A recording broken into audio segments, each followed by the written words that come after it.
Чувашия – край 100 тысяч слов, 100 тысяч песен и 100 тысяч вышивок. Чувашский народ обладает богатой и уникальной культурой. Сохраняя народные традиции, чуваши кропотливо оберегают ее. Бережно хранят в Чувашском крае и память о своем прошлом. А в Алгине Манаган Халахан Пуласлагичук нет будущего у народа, который забывает свое прошлое, гласит чувашская народная пословица. Знаковым в развитии Чувашии стал 20 век, Яковлевская школа. В деревнях стали открываться школы и библиотеки. Уделялось внимание здравоохранению и развитию новых производств. В январе 1918 года создается первый национальный театр. Открывается Национальный музей. Организованная Максимовым Кошкинским киностудия «Чувашкино» активно снимает художественные и документальные фильмы. Открываются первые звуковые кинотеатры, появляется художественная галерея. Чувашский государственный хор дважды дает концерты в Москве. Чувашская вышивка была представлена на международной выставке в Париже. Первые шаги по сохранению национальной культуры были сделаны в середине 30-х годов XX века. 15 марта 1936 года при Совнаркоме ЧССР было организовано Управление по делам искусств. Первым руководителем становится талантливый писатель Аркадий Золотов. Благодаря ему в 1926 году из Москвы по радиовещательной станции впервые прозвучали чувашские песни и речь. Чуваш автономла советла социализмна республики столицы Шубашкар калажать. Активные планы по развитию республики нарушила Великая Отечественная война. 208 тысяч уроженцев Чувашии ушли на фронт защищать родину. Каждый второй не вернулся. Однако война не снизила творческой энергии работников культуры и искусства Чувашии. Особое внимание обращалось на организацию специальных концертных фронтовых бригад. В 1943 году в Москве возобновляет работу Чувашская студия при Институте театральных искусств, выпускниками которой стали Вера Кузьмина, Виктор Родионов и Николай Степанов. В том же году на базе передвижного театра кукол, эвакуированного из блокадного Ленинграда, в городе Ядрин создается Чувашский государственный театр кукол. Через год его переводят в столицу Чувашии с пропиской в Доме пионеров. В 1945 году тоже в Ядрине открывается библиотечный техникум, сегодняшнее училище культуры. Чувашская республиканская библиотека имени Горького, ныне Национальная библиотека, обслуживала книгами 6 эвакогоспиталей и 12 воинских частей. Встречи с солдатами сопровождались беседами о прочитанных изданиях, демонстрацией фотогазет, выставками. 5 мая 1953 года Управление по делам искусств преобразовывают в Министерство культуры ЧССР, министром которого становится Петр Капитонов. Вскоре в республике назревает необходимость развития радио и телевещания. Эту работу на себя берет Иван Алексеевич Маркелов, который впоследствии также станет министром культуры. Годы его деятельности в министерстве становятся одним из самых насыщенных в развитии культуры и искусства республики. В Чувашии зародилась Национальная опера. В 1961 году Чувашский театр имени Константина Иванова переехал в новое здание. За 85 лет работы Министерство культуры курировало разные направления. В разное время министрами становились талантливые писатели, ученые, государственные деятели, и все они трудились во благо развития культуры и искусства. Аркадий Золотов, Константин Иванов, Степан Минаев, Василий Ржанов, Александр Колган, Аркадий Исхель, Ефим Семенов, Петр Капитонов, Иван Маркелов, Константин Ванюшкин, Анатолий Емельянов, Николай Егоров, Ида Кочетова, Герольд Алексеев, Виталий Иванов, Ольга Денисова, Петр Краснов, Наталья Володина, Роза Лизакова, Вадим Ефимов, Константин Яковлев, Светлана Каликова. Когда я пришел в Министерство культуры, в аппарате министерства было всего 11 сотрудников. Но, тем не менее, всей этой работой мы успешно справлялись, решали многие вопросы, Гастроли оперного театра были организованы в Москве, в здании театра оперетты, в Ленинграде, а Чувашский театр 2 месяца гастролировал в чувашских деревнях и Оренбургской, и Пензенской, и Татарии, и Башкирии. На сегодняшний день Министерство культуры Чувашии работает по основным 8 направлениям и имеет 25 подведомственных учреждений. Профессиональное искусство Чувашии сегодня – это 6 государственных театров и 3 концертных учреждения. Все они активно выезжают на гастроли в разные регионы страны и за рубеж. В 2016 году ТЮЗ получил здание кинотеатра «Сеспель». В 2020 свое здание приобрел и мимтеатр «Дождь». В этом году свою базу стал иметь и Чувашский государственный ансамбль «Песни и пляски».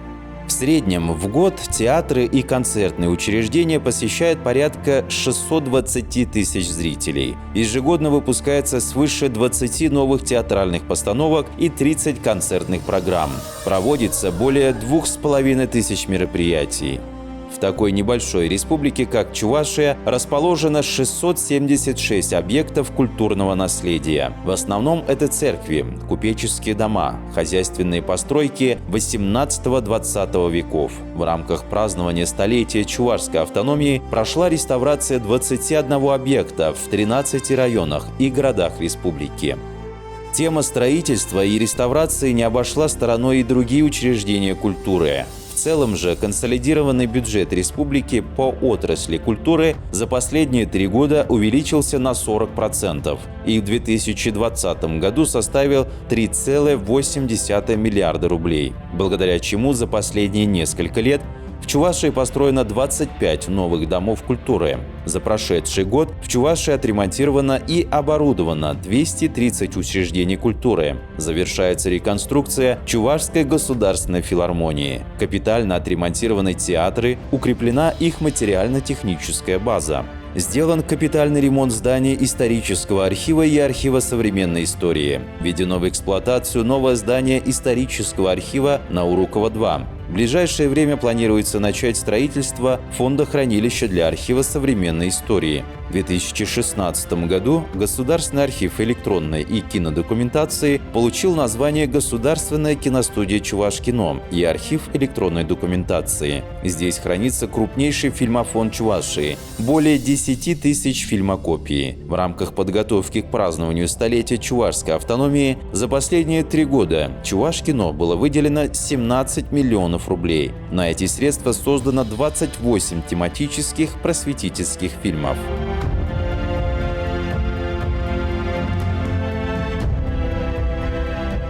Много лет центром притяжения жителей и гостей республики является Национальная библиотека, которая недавно отметила свой 150-летний юбилей. Масштабная реконструкция библиотеки проходила в 2009 году, но и сегодня она является одной из самых современнейших. В селах начали строить модельные библиотеки нового поколения. Первые уже открылись в Чебоксарском, Маргаушском и Шумерлинском районах. На днях свое столетие отметил Чувашский национальный музей. В честь этой круглой даты планируется реконструкция фондов Национального музея, а его филиалы постепенно начнут пополняться интерактивными композициями. Первые шаги в этом направлении уже сделаны в музее Василия Ивановича Чапаева и в мемориальном комплексе летчика-космонавта Андриана Григорьевича Николаева. В Чувашии сегодня действует беспрерывное образование в сфере культуры. Начиная с малых лет, дети могут посещать музыкальные школы и кружки. Действуют специальные программы поддержки одаренной молодежи. Ежегодно улучшается материально-техническая база учреждений дополнительного образования. Подготовкой кадров для социокультурной сферы республики занимаются 4 учебных заведения. Чебоксарское училище имени Федора Павлова, Чебоксарское художественное училище, Училище культуры и Институт культуры. Многие десятилетия они в полном объеме обеспечивают квалифицированными специалистами все учреждения культуры республики.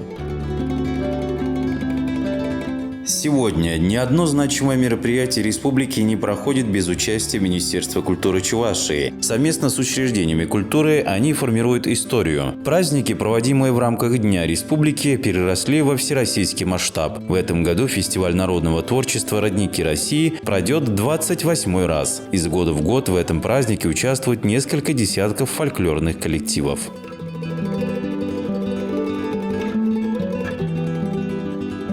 В Чувашском государственном театре оперы и балета ежегодно проходит Международный оперный фестиваль имени Михайлова. Традиционным для многих зрителей стал Чебоксарский международный кинофестиваль, на который съезжаются известные актеры и кинорежиссеры не только ближнего, но и дальнего зарубежья.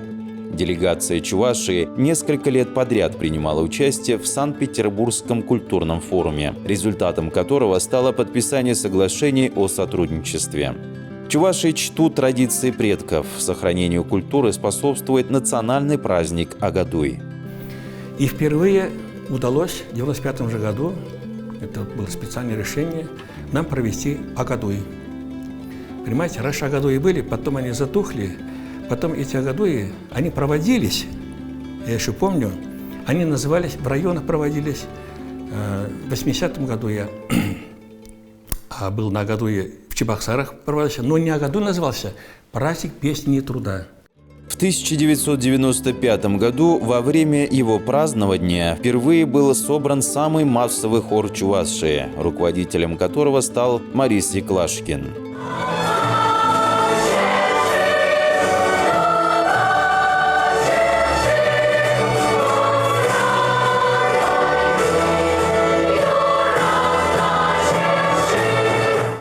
Для поддержания чувашей, живущих в других регионах, совместно с национально-культурными автономиями проводятся Дни чувашской культуры. В республике сложилось уважительное отношение к культурам других народов. В 2017 году открылся Дом дружбы народов Чувашии, в котором объединены 36 национально-культурных объединений, представляющих более 20 народов республики. Теперь это современный инновационный многофункциональный центр для проведения различных мероприятий. Чувашия – жемчужина России. Ежегодно в республику приезжает около 200 тысяч туристов. По данным Федерального агентства по туризму, в 2017 году Чувашия вошла в топ-10 регионов-лидеров по развитию сельского туризма. В состав туристического кластера вошли многие подведомственные учреждения Министерства культуры. Они являются местом притяжения жителей и гостей республики. Одной из подпрограмм развития культуры Чувашии является сохранение, изучение и развитие чувашского языка. Ее основная цель – повышение престижа чувашского языка, создание условий для его активного использования в общественной жизни.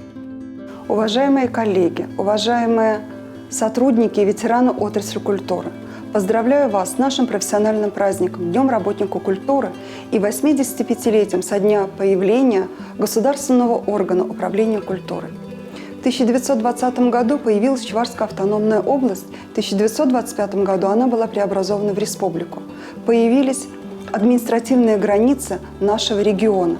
Но эти границы нужно было наполнить содержанием, идеей, и эта задача была возложена именно на нашу с вами отрасль, на культуру.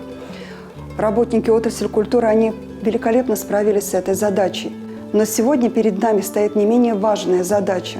Нам нужно продолжить эту работу, сохранить и сделать все возможное для дальнейшего развития чувашского языка, наших национальных традиций. Нужно на еще более высокий уровень поднять профессиональное искусство.